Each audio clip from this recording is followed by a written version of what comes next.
Namah Shivaya. So we are going to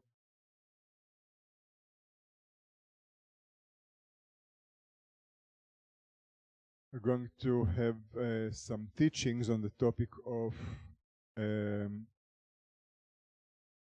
foundations of yoga and Vedanta, foundations of the Yoga Vedanta traditions. And so that we can have an understanding of the teachings and understand where those practices are coming from and what are they meant to achieve. Okay, so these teachings are representing a certain you can say vision of life that is meant to deliver us from what the yogis call samsara or suffering and bring us to a state of liberation. So the first thing that we will study is what is called the 4 goals of life. So the Vedas explain that there are 4 goals which human beings strive for. They are called purusharthas. Purushartha literally means effort, which means naturally people strive for those things. That's the meaning. The 4 purusharthas, or the 4 goals of life. Okay, and as we are going to see, those 4 goals of life are at the foundation of all the understanding of the teachings of both yoga and Vedanta, and what are they actually aiming at, because these practices have to do with having a certain goal, right? So, for example, why are we all here, sitting here in the ashram, in satsang? Right? Why are we in satsang? We are in satsang because we have a certain goal. You understand? So we perform certain actions because we want to get to a certain goal. Okay, so understanding those 4 goals of life will clarify for us the intentions that exist in a human mind and how to strengthen what is actually elevating our life and brings us to a greater level of freedom.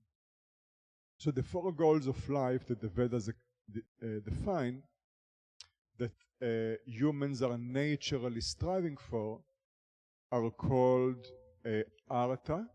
Artha means wealth or earning a living. That's artha. It's also translated as security. So working towards finding a sense of security, wealth, etc. Kama. Kama means pleasure or desire. So fulfillment of desires. Both artha and kama have a definition which says that they need to be legitimate, which means they need to be within the scope of dharma. They need to be righteously acquired. This is the idea. Okay, so these 2, artha or wealth and kama or pleasure, are called worldly goals. They are legitimate goals. Okay? They are totally legitimate, but they are called worldly goals. We'll see why. What does it mean? Okay, so artha and kama are the worldly goals. Then we have dharma, and dharma means There are many ways in which it is translated, and we're going to see. But dharma, we can say, as leading a righteous life. What is a righteous life? It's a life which is based, according to the yogic teaching, on the cosmic order of creation. That's called dharma. So the idea is that there is an order within creation. It's a divine order. The whole nature obeys this order. The whole nature is in this order. And to recognize the order and abide by the order, by which we are in harmony with the order, is called dharma. Okay, this is called dharma. So dharma is a higher level of life, because it's a life which has to do with a greater vision of what life is, what is the goal of life is, and it's a higher level of accomplishment. It's a much deeper and subtler level of a type of fulfillment or happiness, etc. Okay, so this is dharma. And then the last goal of life is called moksha. And moksha is liberation. Okay, liberation is a liberation from suffering or samsara. So we need to understand those four goals, because understanding those four goals is the foundation of understanding of both the yogic and the Vedantic teachings. Okay, so first of all, artha. So artha is simply earning a living. So living in this world, we need to sustain ourselves. Okay, that's the nature of this world. As human beings, we don't just eat the leaves and the fruits from the trees, usually, but we need some means in order to sustain the type of life that we need to live, in order to perform our duties. And this is called artha. And this artha has to do with earning a living righteously. Okay, so why righteously? Because earning a living unrighteously is actually, as we're going to see, is going against the cosmic order of creation, and that's not really good for us. It's actually going to create problems for us. Okay, therefore, all these goals are meant for our good. All the goals, all the four goals, are meant to attain good things. Okay? So artha, in order to attain sustainable financial security, etc., it needs to be through righteous means. Otherwise, if we earn it not through righteous means, then problems are going to come. And it's going to, the whole thing is going to be unsustainable for us. It's going to create problems. So this is called artha. Then kama means pleasure or fulfillment of desires. Again, it needs to be within the scope of dharma. Now this we need to understand. The yogis explain that although kama and artha are legitimate goals, there are legitimate goals in certain what we call certain ashramas. We are going to see that as part of the structure of society within the Vedic vision, there is what is called stages of life, or ashramas, which means there's basically a time for everything. There is a time to do something, and there is a time not to do that something. Okay, it's like the seasons of nature.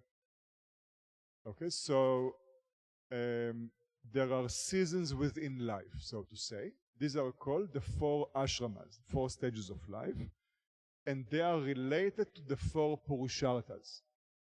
So the four goals of life are legitimate, but not always. You understand? They are legitimate for certain periods of time, and then they lose their legitimacy. So they are legitimate circumstantially, in certain circumstances.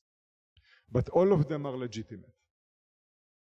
So now what is the problem with the worldly goals? This we need to understand. And that's very important. The worldly goals, both artha and kama, are based on desires. Now, what does it mean? Desires are rising from what the yogis call vasanas. Vasanas are deep-rooted karmic tendencies. Okay, so the idea is, if you think, for example, on currents in the ocean, right? You saw the ocean in the last few days. So the currents of the ocean are like the vasanas of the mind, which means the activity of the mind, the thoughts, the emotions, the forces, the psychological forces we see in the mind are actually results of very deep forces which are like the ocean currents, which are moving all the waters of the ocean. In the same way, these vasanas, which are karmic forces, which means they have a tremendous momentum in them, because they have been building up their momentum for many, many, many lives. Therefore, they have such strength in them. These vasanas, these like ocean currents of the mind, this is where the desires come from. The meaning is that these desires are very, very powerful forces. And therefore, if the goal is to fulfill desires, that's a very dangerous thing. Why? Because desire by nature is an uncontrollable force. It's going to definitely go out of hand. That's the meaning. You understand? Like playing with fire, basically. So the idea is that if our life is purely a worldly life, which means we only live for the sake of making a living and pleasure, then the forces of desire in our mind are going to definitely go out of control. And therefore, although we intend to lead a happy life, our life is definitely going to go into chaos, because those forces don't have anything that controls them. You understand? So this is why, according to the yogic teachings, worldly life is an unsustainable life. You cannot actually lead a purely worldly life and lead a good life in the world. That's not possible. Your life will definitely turn into chaos. That's guaranteed. Okay? Therefore, the yogis teach that these two forces of artha and kama must be tamed or limited by dharma. So what does it mean? So dharma, as we said, these are cosmic laws. So what the yogis teach is that the order that we see in creation is created by the Supreme Being or God. It's an intelligent creation, and an intelligent creation is always created by an intelligent being. Right? For example, if you see, let's say you see a car, right? You will not think, wow, nature became so sophisticated. Look at that. Nature started producing cars. You will immediately ask, who invented it? Right? Immediately you will think there is an intelligent being that brought this car about. Right? Or if you will see If you will walk in the fields and you will find a washing machine, you will not think that the washing machine just appeared like all the flowers around it appeared in the field. You will immediately think, who created this washing machine? There is an engineer behind it. You understand? In the same way, the yogis say, this creation, just look at your own body, is infinitely intelligent. Therefore, definitely, the question comes, who created it? Okay? So the point is that there is a divine being, as an infinitely intelligent being, that brings this creation about, and this creation as an order in this creation. That order is called dharma. Okay, so there are cosmic laws that govern this creation. These laws are everywhere and in everything. For example, our bodies are controlled by these laws. Our minds are controlled by these laws. Nature is controlled by these laws. Everything is controlled by these laws. And these laws are divine laws. They are the manifestation of the divine order of creation. Swami Sivananda gives an example. He says, God is truth. God is reality. In creation, the order of creation is a manifestation of reality or truth. What does it mean? Everything has its nature. You see, and the nature of things is the truth. What does it mean? For example, fire burns, right? Nor you nor me made the fire to burn. The fire burns. That's its nature. This is called satyam or truth. The burning nature of fire is the manifestation of truth. You understand? The biting nature of the scorpion is the manifestation of truth. The vicious nature of the tiger is the manifestation of truth. It cannot be other than that nature. You understand? It's the truth. Right? So, in the ashram, we have a few of the because we used to have, like we have cats roaming around the ashram, we used to have chickens roaming around the ashram. We don't know where they came from, but suddenly the ashram got filled with chickens. Just basically one fine day, that's literally how it happened, and then they started becoming more and more and more and more. And as they came, the cats came and the chickens disappeared. And the cats took over. And since then we have the cats around. And the idea is, you see, in the beginning, the cats were the bad guys, because the chickens were the established animal of the ashram. But then, after the cats took care of the chickens, the cats became the residents, and they became the good guys.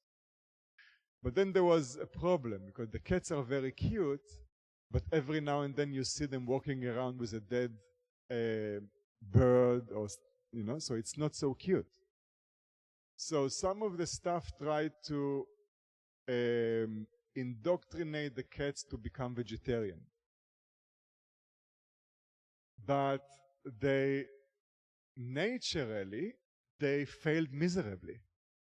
Because after hearing a lecture about why vegetarianism is good for them, the cat demonstrated how well it understood the lesson, and it jumped on a lizard.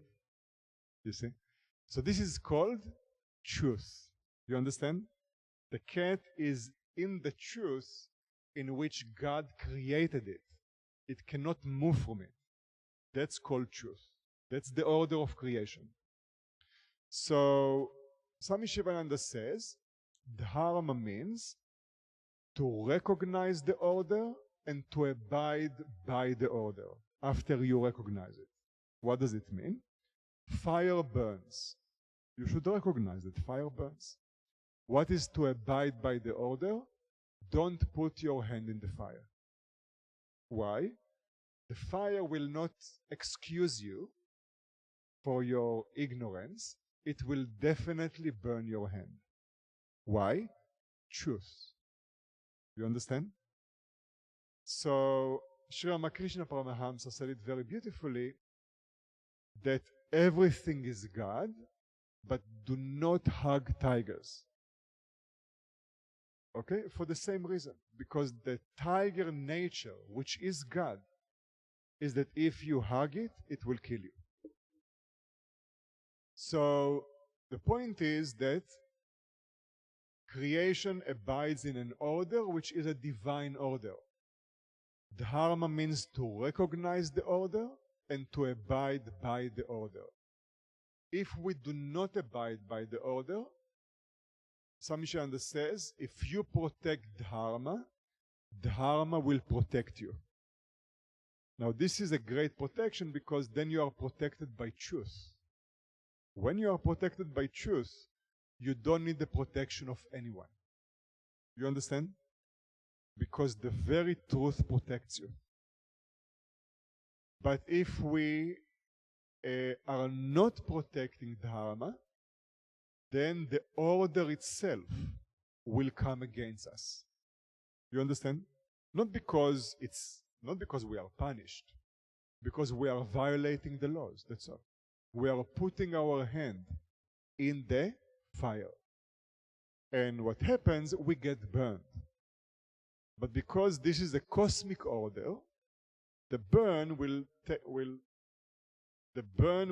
take place, until the burn exhausts itself. It's the usual burn. You put a little cream and 3-4 days it's gone. This burn, being a karmic burn, will take few lives until it exhausts. So the point is that Dharma means there is an order in creation. Understand, recognize the order, abide by it.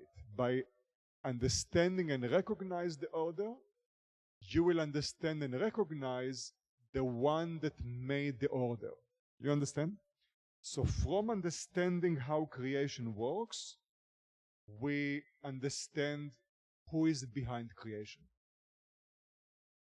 Therefore, Dharma purifies our mind. When we understand Dharma, when we understand the order, we begin to understand the nature of reality behind the order. Okay? So, this is called Dharma. So therefore, the yogis tell us, although Artha and Kama are legitimate, they are legitimate goals in certain circumstances in life, still, they must be done within the limitations of Dharma. Otherwise, these forces will lead us to override Dharma, and we will get problems from the cosmic order. You understand? We will get in cosmic troubles. That's the idea. Okay? So that's the point. This is why leading a worldly life must be dharmic. See, otherwise the yogis cannot, the teachings don't relate to a life which is worldly but adharmic, because then it's going to lead to only suffering. We cannot call this a worthy goal of life. No one wants to suffer.